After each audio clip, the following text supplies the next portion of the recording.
এই উচ্ছেদ সম্পূৰ্ণৰূপে অবৈধ, এই উচ্ছেদ অসাংবিধানিক।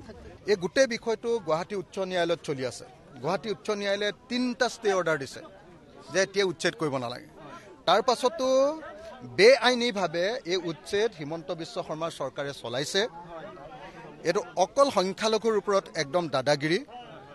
এইটো সংখ্যালঘুৰ বিৰুদ্ধে এটা শত্ৰুতা, তাৰ বাহিৰে আন একো নহয়। ইতিমধ্যে মই চিফ মিনিষ্টাৰৰ লগতো আজি ৰাতিপুৱা কথা পাতিছোঁ। চিফ মিনিষ্টাৰক মই স্পষ্টকৈ কৈছোঁ যে আপুনি 500 বিঘা মাটি দিব লাগিব। এই উচ্ছেদ সম্পূৰ্ণৰূপে অবৈধ, এই উচ্ছেদ অসাংবিধানিক। এই গোটেই বিষয়টো গুৱাহাটী উচ্চ ন্যায়ালয়ত চলি আছে। গুৱাহাটী উচ্চ ন্যায়ালয়ে 3টা ষ্টে অৰ্ডাৰ দিছে যে এতিয়া উচ্ছেদ কৰিব নালাগে।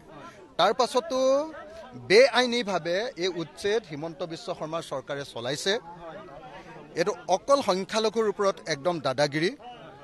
এইটো সংখ্যালঘুৰ বিৰুদ্ধে এটা শত্ৰুতা, তাৰ বাহিৰে আন একো নহয়। ইতিমধ্যে মই চিফ মিনিষ্টাৰৰ লগতো আজি ৰাতিপুৱা কথা পাতিছোঁ। চিফ মিনিষ্টাৰক মই স্পষ্টকৈ কৈছোঁ যে আপুনি 500 বিঘা মাটি দিব লাগিব।